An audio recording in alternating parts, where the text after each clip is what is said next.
to the Shades of Entrepreneurship, where we interview entrepreneurs to inspire the future entrepreneur.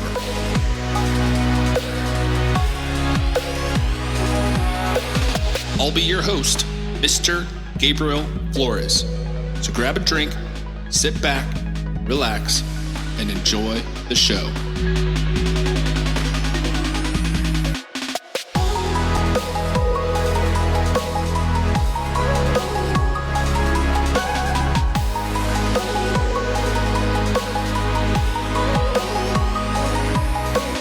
My next guest has built over 36 companies, generated over $1 billion in sales, and was the independent president of training at sales for Tony Robbins, Chet Holmes, Russ Whitney, and the Ass Method Company.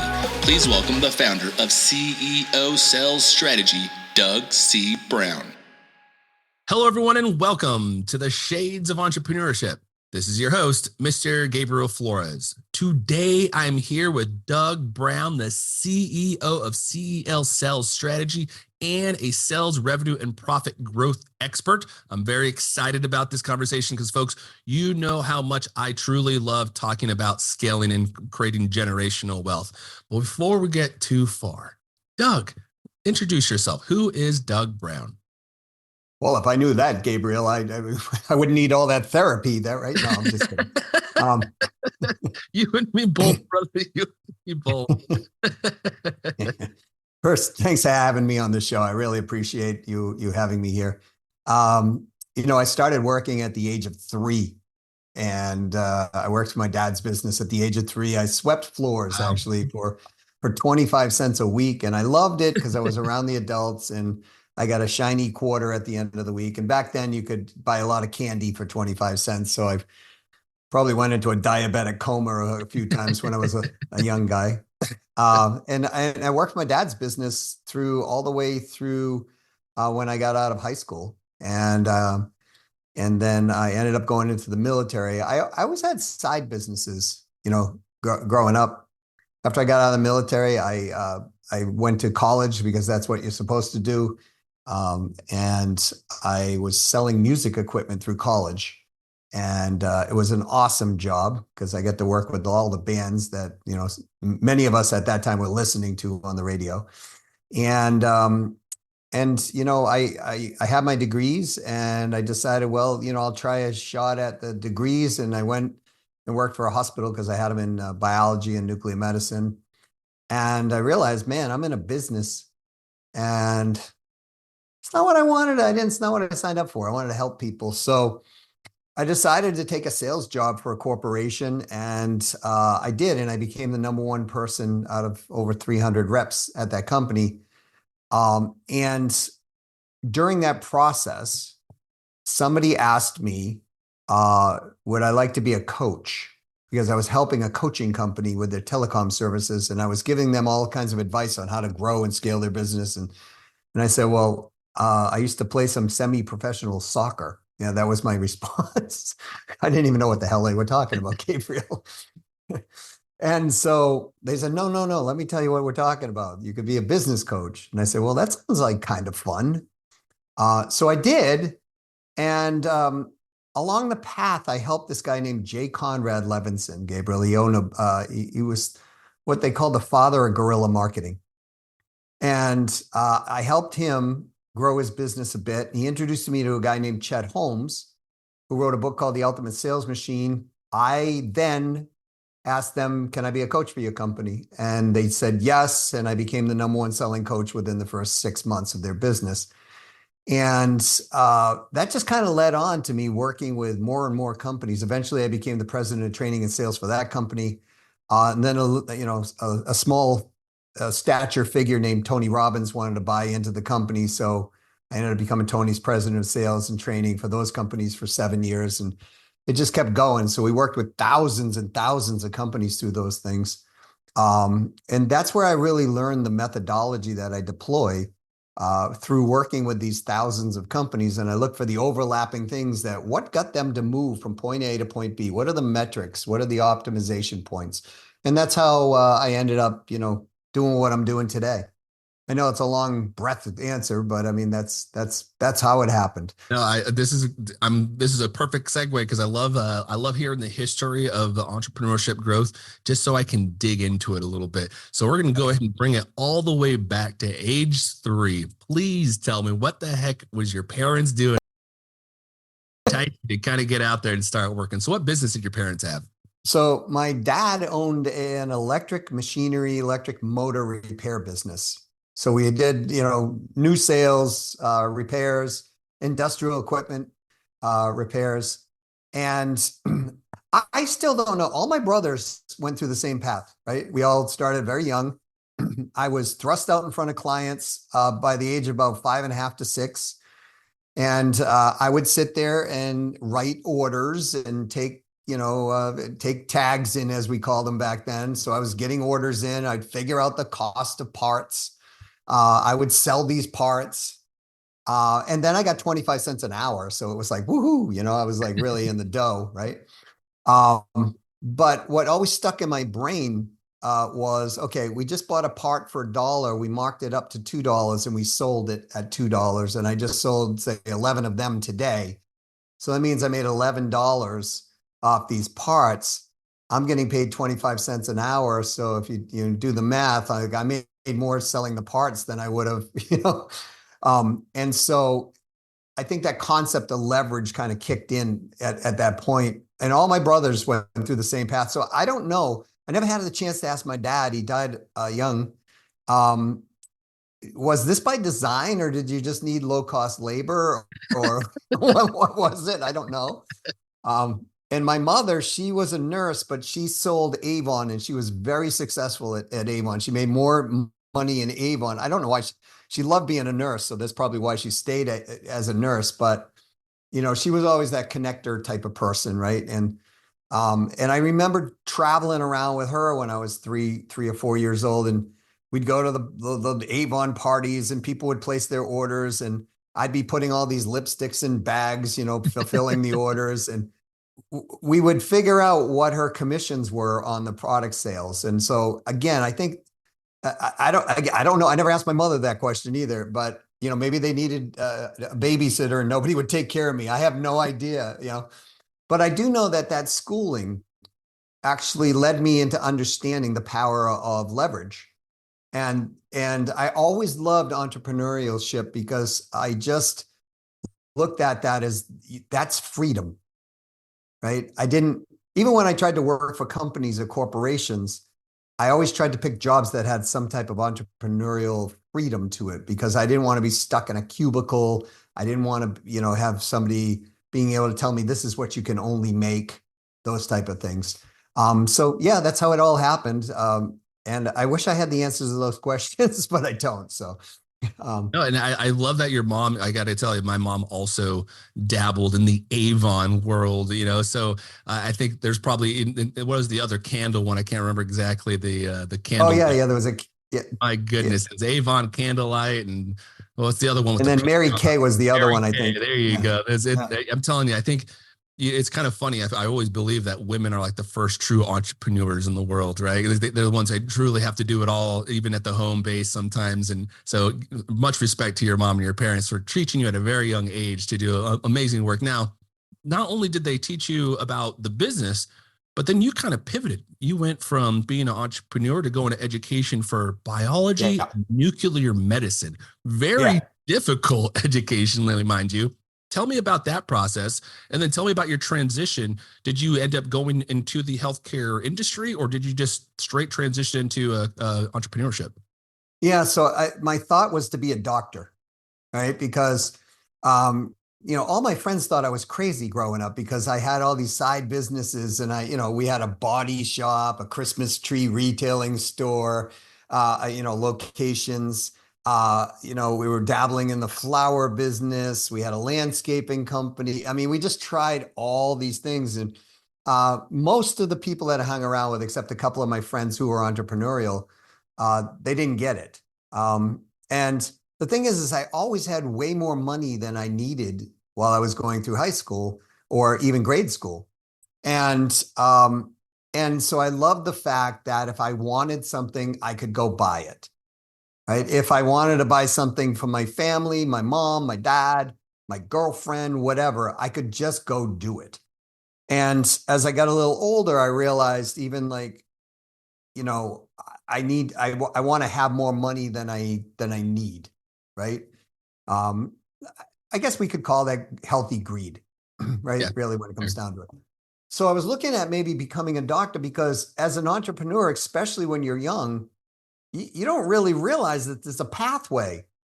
Even if you're hanging around with all these people, like my dad had, businesses that, we'd hang out with the CEOs and I listened to the conversations, but I never really, we grew in a background from a background that was, we were poor and then we were middle class and then we were, slightly above that. Right. But it was never like, we never had business entrepreneurial conversations per se. It was always, we worked and we made more money and we could leverage through those disciplines.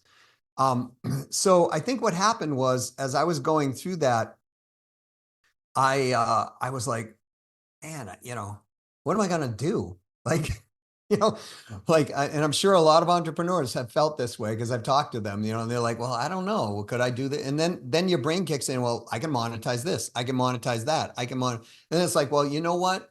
In my generation, Gabriel, it was like, you have to get an education in order to be successful.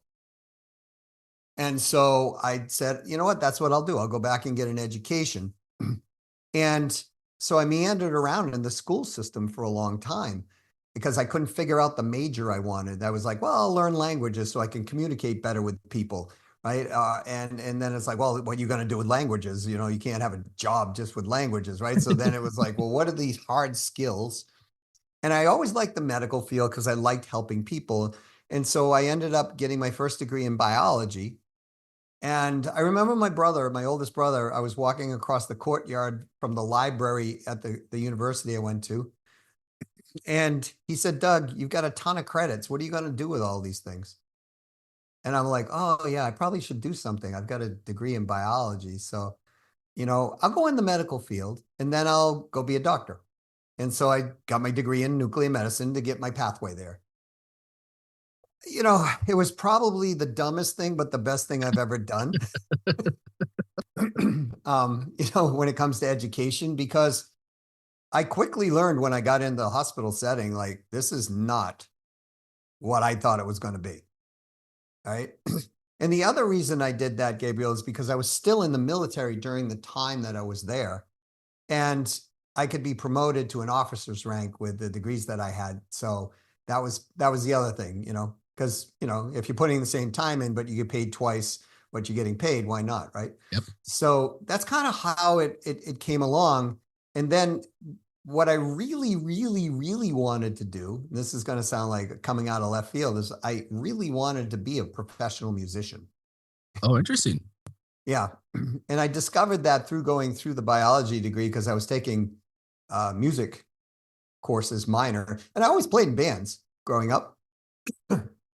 But then when I took the job selling music equipment, I got to hang around with, members of Aerosmith and Billy Joel's band and Paul McCartney and the Wings and Boston and Jake Isles and, the Eagles. I mean, you're a young guy hanging out with these guys and, it's All like, list of people to hang out with for sure. yeah. And, and it never occurred to me to ask them for, hey, can I get tickets to your concert? Right. I would just never thought about it. Like, can I come backstage? And, I'm hanging out with these guys, selling them gear. And, that's what I wanted to be. And, but I was like so confused during those, like many people are when they're in their early, late teens, early 20s. Right. Or, and so I said, you know what, I'm going to get something that's stable. And that's what I did. And then I came out of that with $20,000 in student loan back then, which was a lot. And I realized this is not what I want to do. And then I was like, well, maybe I'll go back and be a musician. And then I was talking with Barry Goodrow from the band Boston, right? And Barry said to me, Doug, you're a great musician. And, we're going on tour now, and we're going to be on the road for 300 days this year. And I said, in a bus? He said, yeah. And I went, I don't think I want to do that. I don't want that as my life. I want a family and things. So then it kind of furthered like, okay, let's find something more stable. So Barry's like, why don't you just go to music school? And I said, all right, I will. So I went to Berklee College of Music and I got in. And so, I continued my education. And so out of all of that kind of spun out like, okay, you love to communicate with people. You love to help people. You love to move people because that's what music was all about, moving people emotionally, right? And looking at all of these things, I was like, you know what?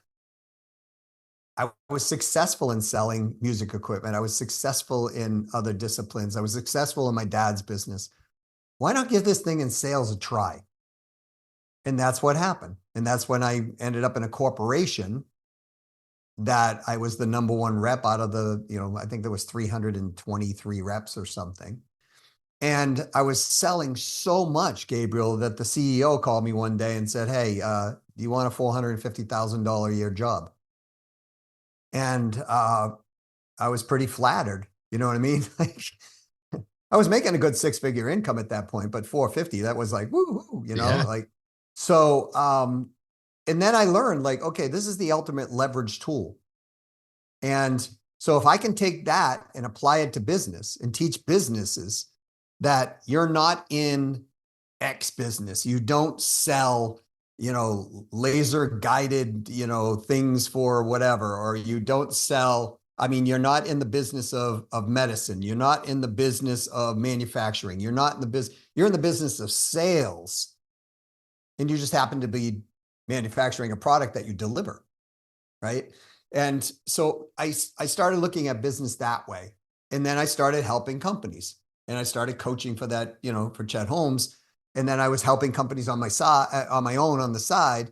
And I was like, okay, well, if we take this and we look from point A to point B, what do we got to do to get from point A to point B? And so what I did is I started creating this whole methodology, which is we just need a series of 11 things that we do in a business in order to get predictable, reliable, and manageable revenue growth.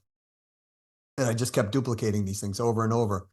And man, I had great results with these things. So that's kind of how it started, the process started and how it evolved. One of the things you keep mentioning, which I'm very intrigued to dig into, leverage. Tell me more about how do you define leverage and what do you mean when you're talking about leveraging business, and how have you leveraged it in a way that you continually to progress forward? Yeah. So I first learned about this. I was reading an article that said, you remember the Budweiser horses? I don't know if you remember. Oh yeah. The old Clydesdales. The Clydesdales. Yeah. And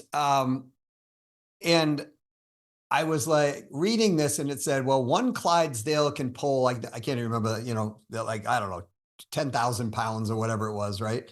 I don't know what the number was. It was some, big number, certainly a lot more than I could pull. I can tell you that. Right? And I can so pick myself up in the morning. that's some days I have that issue. It's like, how do I get 170 pounds out of bed?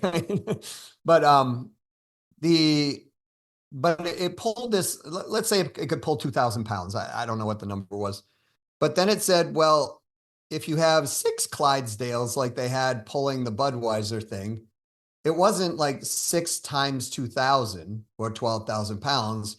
It was like 60,000 pounds. And I said, well, it's a principle of physics, right? When it really comes down to it.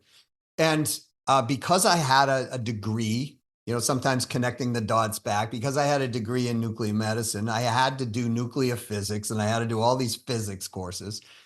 And I was like, okay, so if you have a lever and a pulley and I'm thinking back to all this stuff. I'm like, why can't we apply the same concept to business? In other words, if I'm going to make a sales call, for example, right? And I do this all the time. I ask people, what do you want out of a sales call? You're going to make a call? What do you want? And they say, I'd like a sale. And I say, makes sense. What if you don't sell it? Well, then I hang up. What else do you want out of the call? Do you want to be positioned as an expert? so you can ask for referrals? Do you want to possibly find a cross-sell opportunity within the organization you're calling? Do you want to make a friend? Do you want to get involved in a networking aspect? Do you know, and I would just keep going on and on. What are the 6 or 7 things that you want out of everything you do? Because imagine if you could make a phone call, make the sale, get a referral, be invited to a networking event where there's more, apex decision makers in that networking event. So we're expanding the sale, potentially increasing the buying frequency. All of these things you can do from one action. That's leverage. And so, why not go into, let's say we're selling corporate sales, and why not go into a corporation? Like, some of my clients that I've sold to have been Procter & Gamble, Enterprise Rent-A-Car, Intuit, things like that. Well, Procter & Gamble has so many locations everywhere, Gabriel. Yeah. They don't even know they have locations. Like I worked with a place in Louisiana, and there was another one 90 miles away in Texas. They didn't even know that it existed, right? But what if, like I did with Enterprise Rent-A-Car and Procter & Gamble and other companies, you start with 1 or 2 or 3 locations, and then you end up with the whole state, and then you end up with the state next to it, and then you end up with the region, and then you end up in, another region in corporate, in St. Louis at the headquarters. Why not build that into our plan as leverage immediately, as a strategic objective? So I look at leverage as what are the strategic objectives that you get out of every single thing that you're doing. And most people don't do that. It's instead of they look at it a 1-for-1 relationship. I look at it as a compounding potential interest relationship. Oh, and so, and that's what we teach people to do.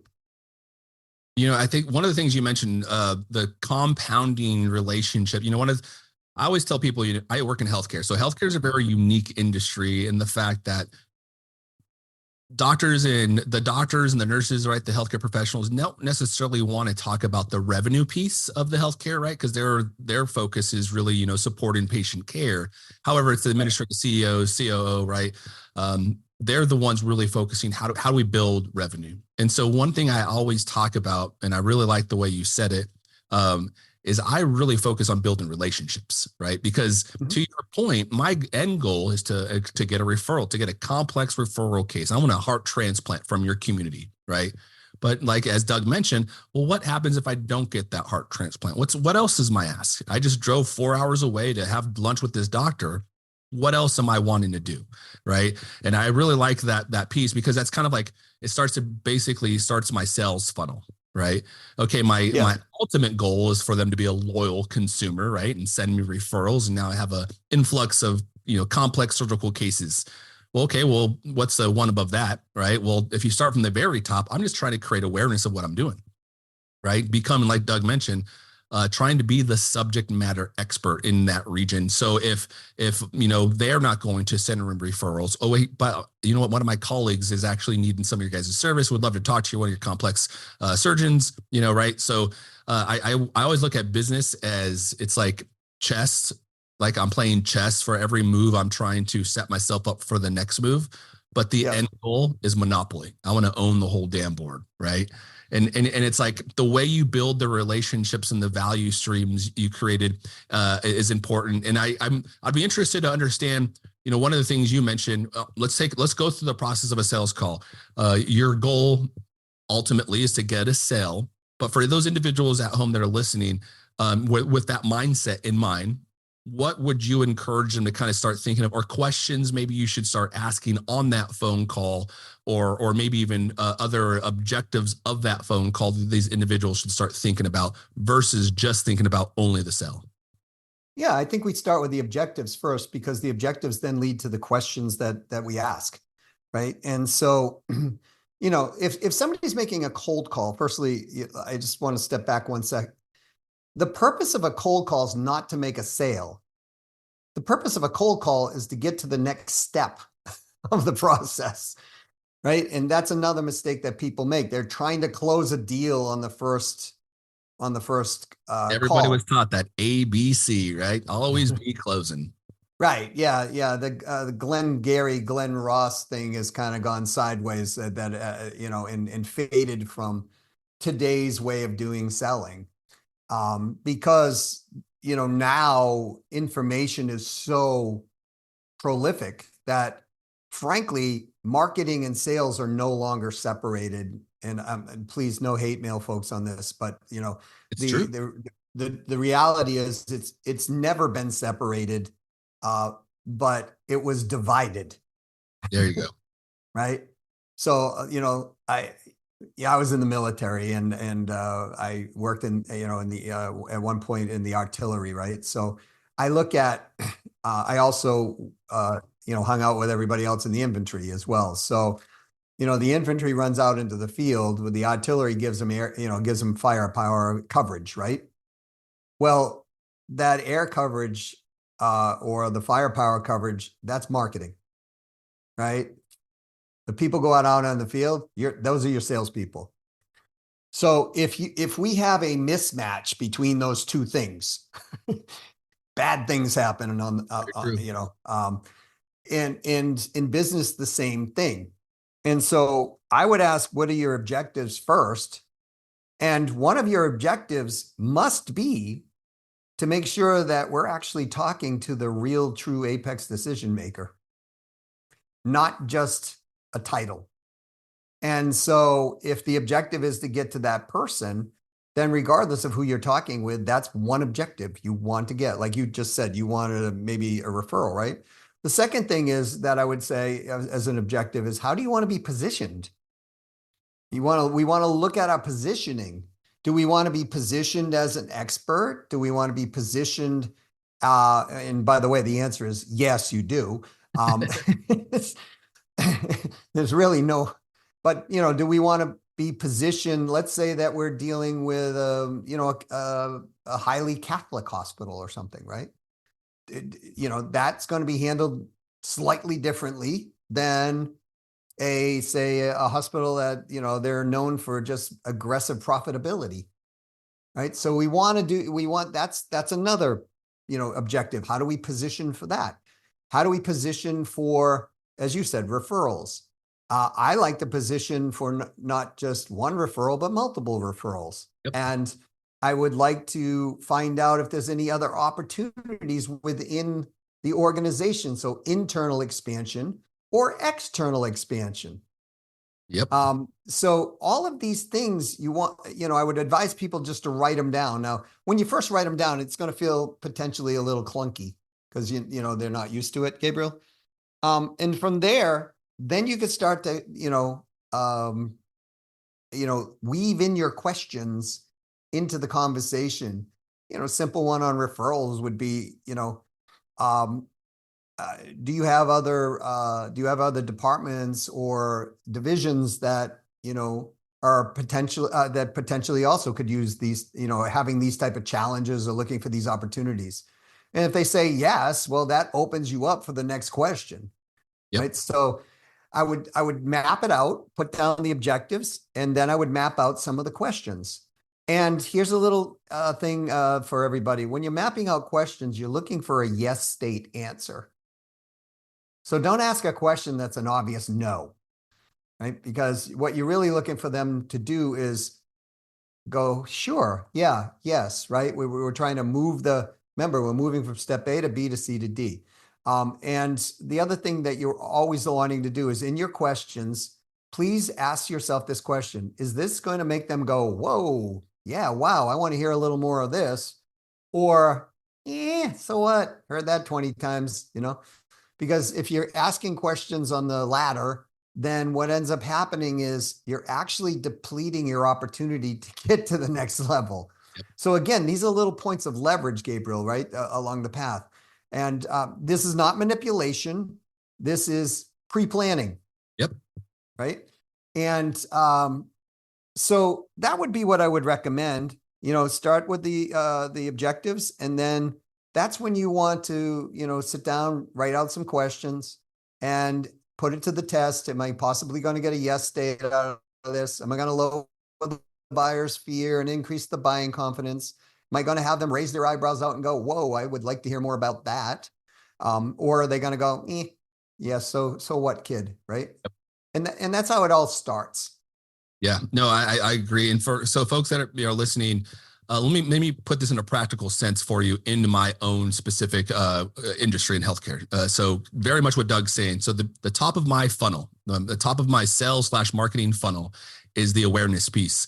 So what am I doing? Now my end objective at the end of my funnel, my goal is to either increase the referral volume with the community, to create an integration with that community, right? So I either have like some actual either collaboration or strategic partnership, or lastly, how do I actually employ the physicians that are in that community? So again, those are three objectives I'm trying to get to, right? To create a loyal relationship. So the top one is the tactics I'm doing to understand the community is traveling CME programs. So I'll go out and say, hey, by the way, I have an expert that talks about heart transplant. Would love to come to your community, talk about it. We'll provide a credit. It's free to your team. So that's the value, right? A free credit. Because again, these healthcare providers need this educational credits. Now, during that time, as Doug mentioned, I'm also identifying who is actually asking questions during those traveling CME conversations. And then post conversation, who's referring to that program, right? So now I'm starting to see, okay, now those folks that they're referring, those now go to my evaluation step. Right. Mm-hmm. Now, it's very important that I do not leave the awareness stage and go to the evaluation stage until I have met the needs of the community.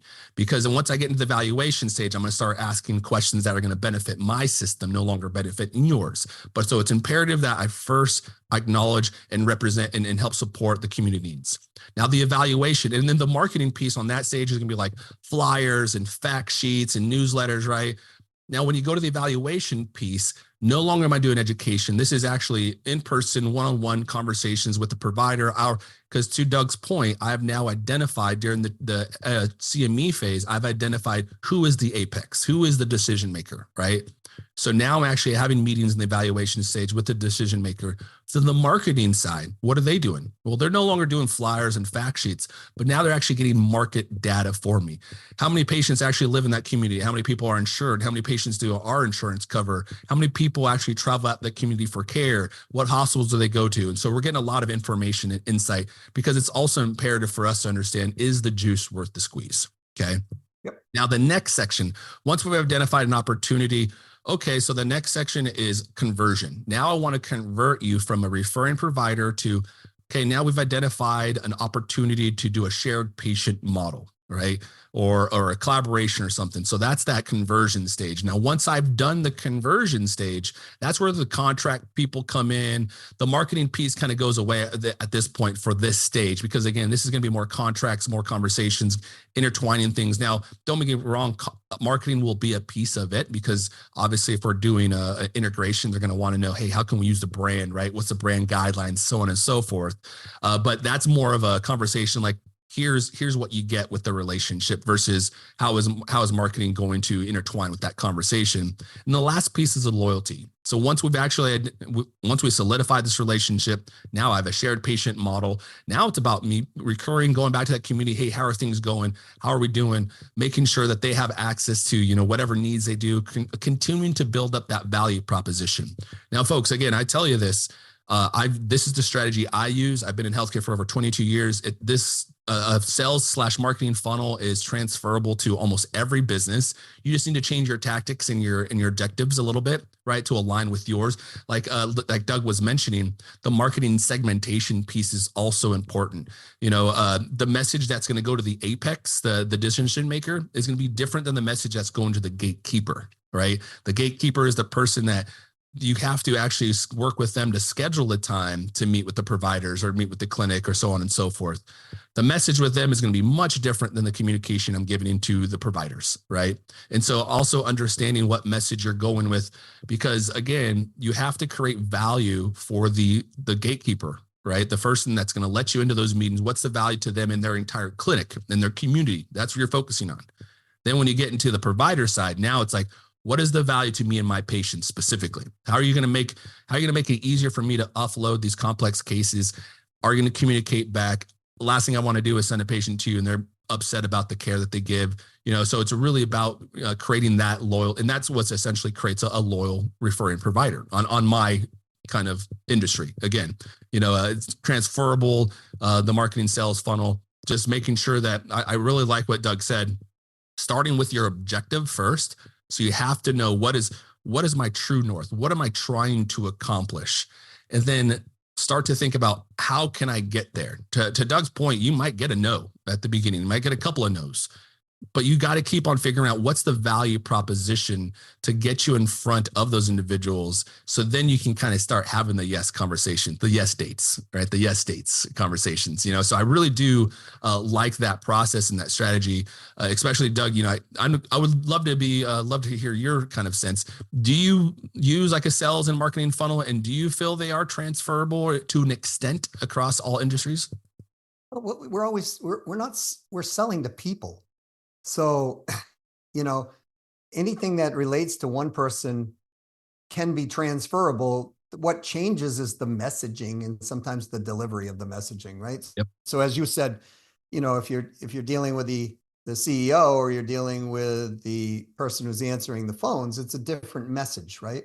And sometimes people have a hard time remembering this, Gabriel. So what I always tell people is like, look, let's say that you are, I don't know, a 17-year-old male and you are trying to date, I don't know, Tammy, right? And Tammy's this apple of your eye and you want to go out with her and she accepts a date. Now you've got to go pick her up at her home and you're going to meet Tammy's mother and father. You better not use the same messaging you're using on Tammy with mom and dad. Oh, that's a great analogy. That's a phenomenal analogy. I like it. Right? Because dad's apt to grab you by the hair and say, you're not taking my daughter anywhere, right? And the mom might even be more, so we are dealing with people when we're selling. And what I loved about what you have is you have a system, and a system is transferable, right? It doesn't matter what country you're in. The values and culture might be a bit different, but systems can be used and transferred. And that's a form of leverage because you take something that's already working. And, since you're in the medical field and I was in the medical field, I can concretely tell you that, if you're going to put in from a technician standpoint, you're going to put in an IV, right? You're going to, what we used to call thread the needle into the arm, right? Thread the needle. If you're going to do that, it does not matter what country you are in. People's veins are all going to act the same way. Great point. So the same thing applies to the systems that you were talking about. And, we're constantly looking in that system for how do we expand it? What is the optimization points? You had mentioned like loyalty. So then the question is, when you build that loyalty, how do you expand that? Maybe you put together another event, but you have something there, or maybe someone else is running that event, putting it together, and you're getting the leverage of their energy and their efforts, but it came out of the first thing that you were doing. And if you don't know about your messaging or you don't know about the system, if you're measuring these things and looking at the data, the metrics, then what happens is the math will tell you a story. And so, especially with messaging, because there may be some overlapping messaging between a CEO, between a physician, between the person who enters the front desk, between the IT person, right? That they all collectively care about. And once you understand that, if they're all in the same room, you can bring that point or points up and everybody will be going, yeah, that applies to me. So we want to pay attention to all of that within the system. But what I love, Gabriel, is, and most people don't have, is you have a well-defined system. So yeah, it's transferable. Yeah, I got to be completely transparent. I built this at like referral funnel probably like 3-4 years ago now. And it has been absolutely a godsend for our organization, to the point I actually created a 1-pager. It's kind of a target readiness strategy. So essentially it'll look at all of our patient service areas, right? Our markets, quote unquote. And it'll say, where are we at on the sales funnel, right? Are we at the awareness stage or at the evaluation, conversion, or loyalty? And then where do we want to go? And so every quarter we come back and we look at that one pager. Hey, have we moved from the awareness to the conversion or evaluation stage yet? If so, what has happened? If not, what has happened? And to Doug's point, looking at data is going to help you. Now, data will never give you what you want, but it'll always give you what you need, right? Yeah. Data should be used as directional. But it's still the salesmen, the individuals that are boots on the ground that are going to provide that additional insight. So let me give you another example from the healthcare perspective. We use claims data. Well, claims data is only processed once every 6 months. So there's a bit of a 6-month lag. So let's say, for example, I'm looking at data. I'm like, oh man, I've noticed this clinic is no longer referring to me. Oh, what's going on? I better get over there. Well, if I had been doing my due diligence and being in the community, I would have known that a provider 6 months ago that was loyal to our system either retired or left the organization or whatever it might be. So I already have that insight. So the data shouldn't be as surprising to me, right? However, it is directional. So it's going to help you determine, are my strategies and outreach strategies working? Are marketing tactics working? Or do we need to pivot? Right. And then also creating that KPIs, key performance indicators for your marketing and for your sales, just so you kind of stay on track for where you're going. Right. Is going to be really important. Now, Doug, one thing I don't think I have yet to ask you this. What you went through nuclear school, you are nuclear med school, and you went through biology. What was your actual first entrepreneurial endeavor? It seemed like, you kind of went through up to the court. I would say first entrepreneurial endeavor after all the healthcare work. So when I decided to leave the world of the medical field, and I took that job, it was in the telecommunications sector. And I met a gentleman, his name's Richard Minervino. Richard was about 35, 40 years older than I was, but he was super successful. Right? I mean, he was worth hundreds of millions of dollars. And I met him and I explained to him who I am, what I do. And he said, why don't you come by my office and let's talk once a month or something like that. So I would drive literally 2 3/4 of an hour to get there, sit with this guy in his nice 1,800 square foot office, and we would just have business conversations. And he told me a story that he said, when he got out of the military, and I think I reminded him of a young him, when he went up, 38 years prior to, right? And he said, I had a mentor, and my mentor told me this. He said, I want you to look up in the sky. What do you see? He said, clouds. He said, cool. What come from clouds? Rain. Okay, so how does rain come down? He said, what do you mean? He said, like the rain, does it just bucket? He said, no. He said, well, it comes down these little drops. And he said, okay, now I want you to think of these drops as a penny here, $1 there, a quarter here, $5 here. And he said, I want your job to be in an entrepreneurial world for you to create as many raindrops as you could possibly drop down. And then I want you to live in Portland, Oregon, where it rains most of the time during the year, that type of thing, right? Yeah. And he said to me, he said, Doug, you're going to always do well, but if you really want leverage in your life, you want to create recurring income. And he said, so you think about it, anytime somebody picks up a telephone, I get paid. And you can too. So, and he said, you're already doing this for a corporation. You're selling 3 to 5 year contracts. They're keeping the contract. You're getting paid one time. How would you like to get paid for the next 5 years? And so what I did is I entered into the telecom business as my first thing, and I called it Telecom Auditing Group. And I audited phone bills, and I became an agent for that industry. And what ended up happening, Gabriel, is in my first 15 months, I ended up generating almost $1 million in sales, which I was getting 20% recurring income. And so I think it was like, excuse me, like $194,000 a year in recurring income on top of my salary. So I was like, well, this is pretty good. Maybe I should do this.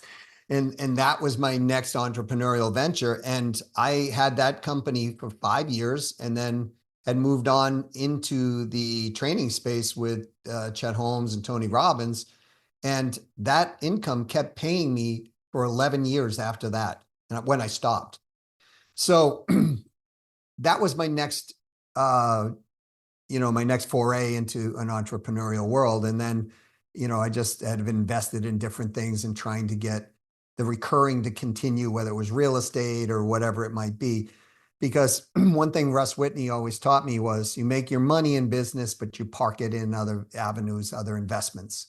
It's kind of like the Robert Kiyosaki thing, right? Yeah. Which, I mean, Russ owned 38% of Rich Dad, Poor Dad. So that's probably, he probably taught Kiyosaki. I have no idea. But that's where I've always tried, my next venture. And then any other venture I look into, I now especially ask, if I'm going to do something, how do I get the leverage out of this that I'm doing for long term versus short term? So that was the next step.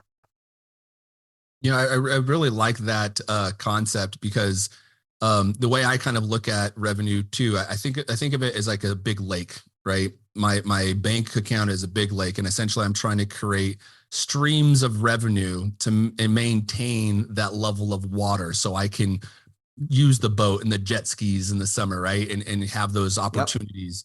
Yep. And I really like that process. And then, creating that, folks, like it shouldn't be a shock. I started this, podcast 3 years ago.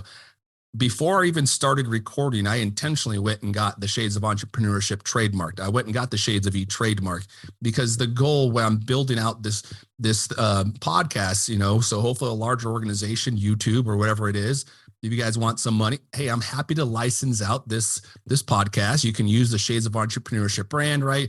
Because again, the value and the consistency of the conversations, the value of the content that we bring on, like Doug, really remarkable guests that have a lot of experience and free education for everybody that's listening, right? And so I'm trying to build this up in that way. And then same thing with the nonprofit. The nonprofit, as I mentioned, I'm not sure, Doug, if I mentioned this yet, we have a nonprofit, Latino Founders. Our goal is to help scale 100 Latino businesses here in the Pacific Northwest to $1 million recurring revenue in 5 years.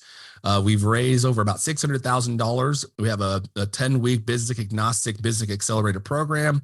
We also have a pitch competition. Now, our pitch competition, it's once a quarter in different locations.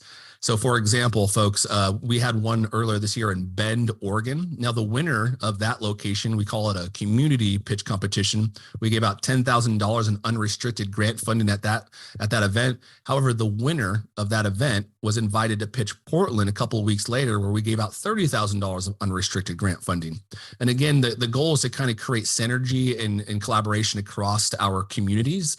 Our county lines tend to be a divider for a lot of states, and so we're really trying to cross-pollinate our communities through this accelerator program and through the business program. But to Doug's point, the way I'm building that thing, we're building it so we can scale it nationally or internationally, because I want to be able to come back 5, 10, 15 years later and not be running the show, but still be able to look back and see this going, right? And so how would you recommend, there's a lot of folks out there that I feel like this is kind of the advice time, right? What advice would you give to an aspiring entrepreneur, somebody that they're unsure if they should be making the step? What kind of advice would you give them? Whether they should be getting into entrepreneurial? Just more advice on being a successful entrepreneur. Oh, well, don't expect it's always going to be easy. That's very true. Right? It's not. I mean, here's the thing about free enterprise. A lot of people argue the fact that it's ruthless is why it works. So my advice would be always think about this equation. Money in, money out equals something. And you always want that equals something to be a positive. And so many entrepreneurs, they don't think about this concept, Gabriel, and they end up burning their runway. So what does that mean? So let's say, you had mentioned a $10,000 and then maybe $30,000. Let's say somebody won those two things and they have $40,000 to work with. And their burn rate is now $44,000. They got 10 months. Okay. So every month, if money's not coming in, there is 4,000 going out. And in 10 months, there's no more money. And most entrepreneurs don't think like this. They think like, oh, well, I'll have that big sale coming, or I'll help this. So when you look at the money in, money out equation, I want people to think short, short, short, medium, long. Short, short, short. I call it SSSML, right? And what does that mean? Go after short wins when you're starting out, especially, or you're at the beginning of the month. Get some money through the door. Don't always work on long-term projects unless you have the cash to carry it, because money will be going out. Like whale hunting, for example, it's very expensive to hunt very super large accounts. And those accounts take a long time, right? I mean, I have NASCAR as a client that we had under our belt, and it took us 28 months to get NASCAR to do business with us. So we had money going out through that whole process, but we had a business that could sustain that. So I would always look at that metric, especially if you're a solo entrepreneur or a founder-led sales company. And the next piece of advice I would say is, how do you actually get something done if you don't have to do it? So you want to leverage yourself through other people and other systems and other processes. Because one of the mistakes that people make in entrepreneurship is that they have their grip so tight on something, Gabriel, on the pulse of things, which is fine, but it's so tight that they're restricting the growth because they don't trust anyone else. So if we set up systems and process that give us feedback, like you're saying, hey, in 10 years, I don't even want to be there per se. I'll be maybe the figurehead, or I'll be one of the guys that, is proud that this happened. Exactly. But I want the community to flourish, and there's going to be other people. And folks, here's the upside news. There are people who are a lot better at the stuff you don't want to do. Yes, very true. Right. And so again, money in, money out. I could fix my own plumbing in the house, but it might take me 2 days to do something that a plumber could walk in and charge me, $500 to do. And they get it done in an hour. Well, I just saved myself 2 days worth of. Now, what if I took that and prospected for a new client and ended up, getting a client at, I don't know, $80,000, right? I'm better off 80,000, pay him or her $500. Yep. So you might have to, give up some things in the company that, because I find too many entrepreneurs hold on to I got to have 100% of all of this. And, 100% of a small number, if that's your goal, that's fine. But if your goal is to build something bigger, then you're probably going to have to give up something to get there. But when you remember money in, money out, we were talking earlier about VCs, right? Venture capital is not always the right play for a company. Yes, correct. Right. And so, in fact, it could be the absolute worst nightmare that somebody actually does, because venture capital people are looking for a multiple return as fast as they can get it. Correct. So folks, if you're going to take money from someone and it's not clear, trust me, they want it back quickly. Yeah. Just as you probably would. Yeah. Right? So, so you've got to be prepared for very high, rapid growth, or the VC firm will take over your company. Yep. And because they want their money. So, I think everything we're talking about, Gabriel, those are a couple pieces of advice, but the main thing that we do with everyone who walks through our doors as a client here is we get them truthfully clear, not subjectively, objectively clear on what is the real goal that we're trying to do. Because entrepreneur thing on the planet, every Christmas tree bulb on the tree. And you know what? They can. That's the problem. Right? They can. But that's the problem. And I say it's a problem because there's only 3 or 4 bulbs on that tree you actually should ever be monetizing to get yourself to probably $100 million in revenue. But if we're so focused on so many lights, then that money out goes out faster than the money comes in. Yep. So I would say a very truthful, clear plan short term with the idea of entrepreneurial eye in the pie, happy ears, for the future. But let's focus on the next 12 months. What are we doing on the next 12 months? Because then you get there and then you focus on the next 12 months. Of course, you can have a vision for the bigger future.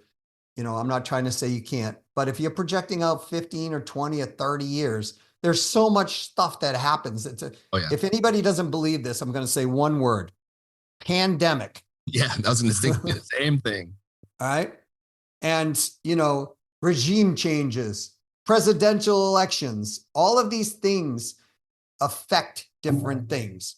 And so if you're out 15 years, it's nice to have a vision, but don't please understand that vision that you have is probably going to not be the same path you're thinking about today in most cases. So that's why you want to have a clear, truthful goal, because you can build a plan around that, Gabriel.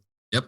I agree. And, I really love what you mentioned about the burn rate calculator. Folks, if you have not, or if you're not using it, even in your own personal finances, use a burn rate calculator. And what it essentially will say is, if you were to stop making revenue today, how long can your business last?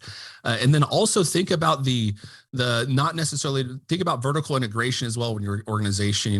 We're talking to a local entrepreneur here in the Portland area, and they source water from a spring. I'm like, okay, well, I want you to think about you outsource the truck driver.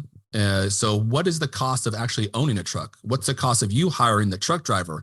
What happens if that private spring runs out of water, or if the owner, where are you twisting, right? Where are you pivoting to? And so understanding all those variables are important, because as Doug mentioned, the VCs, their goal is scale and sell, right?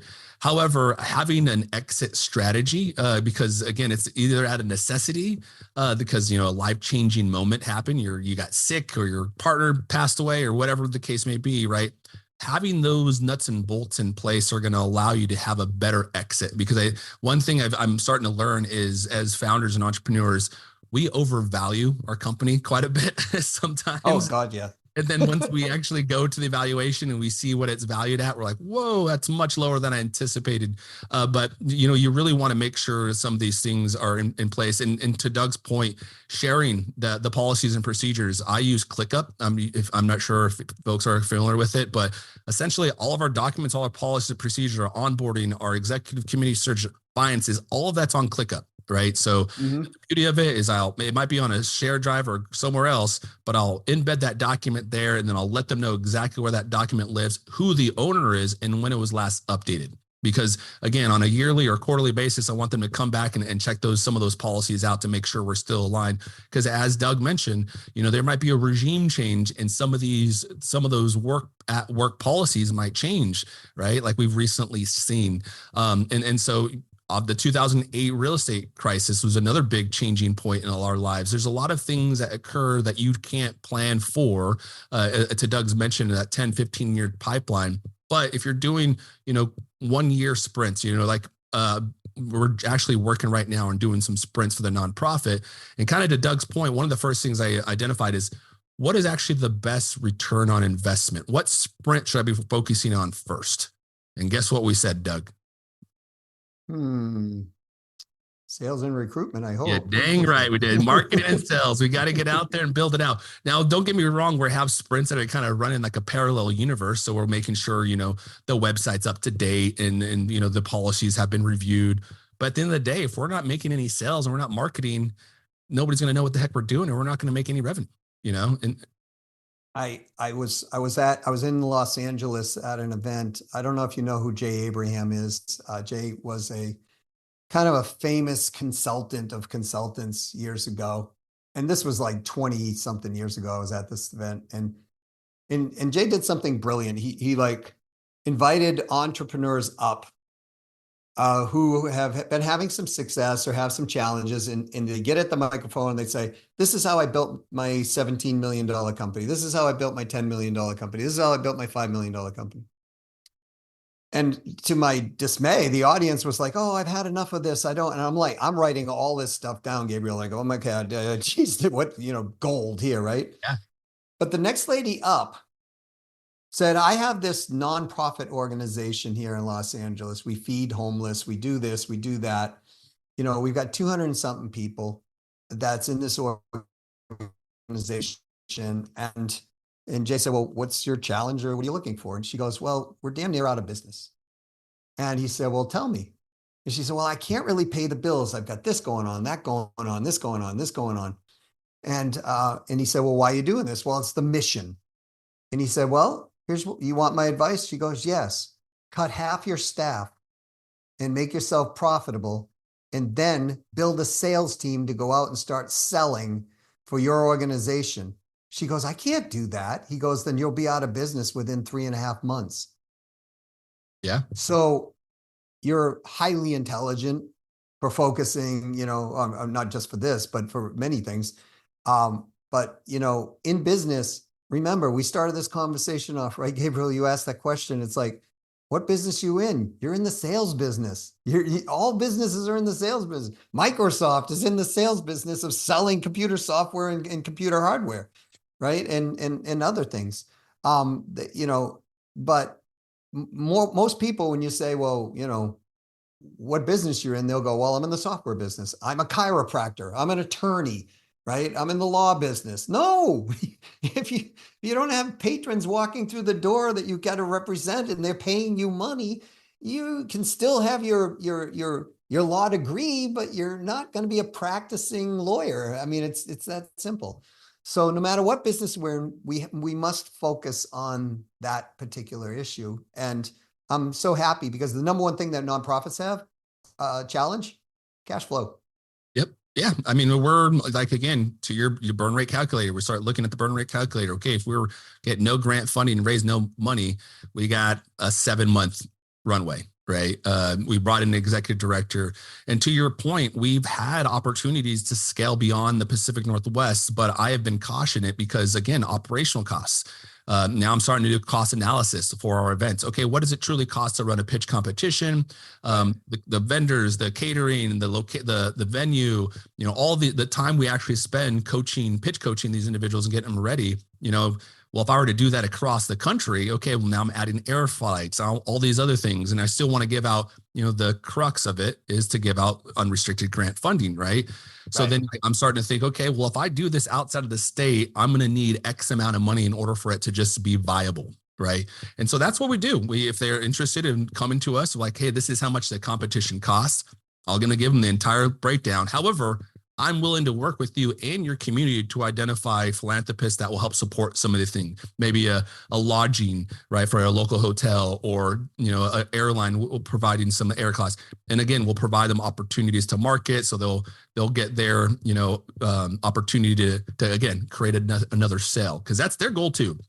They're going to work with a nonprofit, put their brand out there with the goal of hopefully our non-entrepreneurs become like a business class of Delta Airlines or Alaska Airlines, wherever the case may be. Mm-hmm. And so again, you kind of have to not necessarily quid pro quo necessarily, but you have to create value. What's the value between each of the institutions, right? And then just being mindful of your growth. I think every entrepreneur is going to have an opportunity to continue to scale. But it's very important to know what the cost is to scale, and can your operations withstand that, because some people scale too quickly. Oh, and they implode when they do that. Yep. So again, the formula is start, sell, stabilize, then sell, stabilize, scale. It's that type of thing, right? Now you can have maybe stabilization a little earlier and scaling a little bit earlier, but if you don't have the funds to actually scale, yes, ridiculous things happen. And give you an example, Gabriel. I had a client, they installed utility poles. I thought it was a fascinating business. Because it's something I never would have even thought of. You get paid to actually install a utility pole. I thought that was done by the utility companies or whatever, right? This guy grew from 3 million to 17 million in under 18 months. Wow. And when I talked with him, I said, what's your profitability on the company? He said, I have no idea. And I said, okay.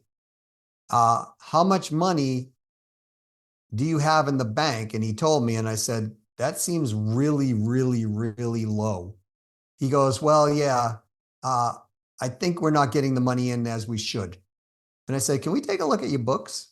And we pulled them up, and I'm like, you got $12 million owed to you over 90 days, some of this running over 100 and over 180 days. What's up? He goes, I don't know. My bookkeeper's keeping this. And I'm illustrating how this can get out of hand. I said, brother, you're out of business within 2 or 3 months. Yeah. And he's like, I know, I've been a little stressed over this thing. I'm like, who's your bookkeeper? Oh, a friend of my daughter's. Okay, let's talk to the bookkeeper. Did you call to ask these people to send you the money? No. Did you? So all we did, Gabriel, is we just started placing calls, and he collected, it was almost $12 million within 60 days. Incredible. And people on the phone literally said, I didn't know where to send the money to. I was wondering where the heck you were. Right. And this is what we're talking about, like maybe an operational process that gets out of underneath, but finance needs to be there too. All of this has to be, integrated as you scale.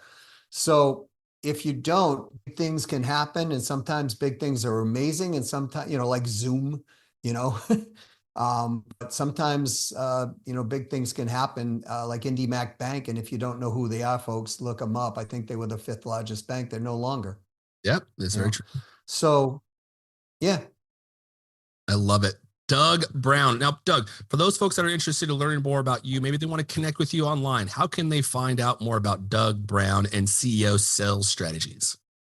So I would type in Doug C. Brown and see the middle initial. People ask me, what does that mean? And I always say it's charming, but, but the reality is it's Charles. And the reason I say type in Doug C. Brown is Doug Brown was a professional hockey player for the Detroit Red Wings. So he always comes up and people get confused. Yep. And so Doug C. Brown, you can type that in anywhere. You can type in revenue growth expert or whatever, and it'll come up a million places. However, my LinkedIn is Doug Brown 123. My email is doug@ceosalesstrategies.com. The company number is 603-595-0303. And Gabriel, is it okay if I give away a resource here? Yes. Okay. So we have a lot of resources like you were mentioning, right? You're putting these things out. So I have what we call the ultimate attraction and conversion guide, that all the things that people need to know or should know about how to attract and convert clients at a better rate. So it's an assessment that they could do. I'd like to give that away, and if that's okay with you, and they can get that at www.ceosalesstrategies, plural, /DE. And it'll ask to put their name and email in there, and then it'll be emailed out to them. But that's a great resource for people. We've got a lot of great feedback on that. So I love it. Doug C. Brown. And again, folks, if you forget all this conversation, you get to the end of our podcast and you're like, what the heck just happened? There's so much information. Well, you can subscribe to the Shades of E newsletter by visiting theshadesofE.com. I'll have Doug's information. We'll have a transcription of this conversation as well as a video of this conversation. We'll probably put a blog out there for this conversation as well. So there will be a lot of content on the Shades of Entrepreneurship website, as well as the guide that Doug mentioned. We'll make sure that is on the website as well. So again, folks, please check out Doug C. Brown's CEO Sales Strategy information. A lot of good content, a lot of good advice on this conversation. And again, please subscribe to the Shades of Entrepreneurship podcast by visiting theshadesofE.com. You can also follow us on LinkedIn, Facebook, Instagram, and TikTok, although I do not dance. So that kind of helps. That kind of ruins my algorithm on TikTok. But Doug, I appreciate you so much coming on the show. A wealth of information. I think we could have probably spent another hour talking, to be honest with you. But man, I'm again, I'm very fortunate to be able to host this show because of individuals like you come on and share just a massive amount of wisdom. And so folks at home, I really hope you've been taking some notes. Doug, any last words before we go? No, thanks so much for having me on here. I appreciate it. I had a really good time, and my last words would be that people should be subscribing to your newsletter. I'm actually going to subscribe to your newsletter. I didn't know you had one, because here's the thing with conversations like we're having. If you're having these with other people, which you are, because we checked out your podcast beforehand, then people can get this type of information, even if they summarize this information, like, I don't know, use ChatGPT or Gemini or whatever, AI, right? Summarize this conversation, and then folks over time start looking for patterns in these summaries. And I mean, to pay somebody to teach you this type of thing, and you're getting it for free, I bow to your feet on that one, Gabriel. So thank you. I keep telling everybody I'm extremely selfish because I interview all these entrepreneurs and I get free education out of it. So I'm very, very fortunate. Again, folks, please visit theshadesofE.com to subscribe. You can also follow us on LinkedIn, Facebook, TikTok, and Twitter, or Instagram. Sorry. Thank you and have a great night. Thank you for tuning in to the Shades of Entrepreneurship. For more information, please follow the Shades of E on Twitter, Instagram, Facebook, or visit theshadesofE.com.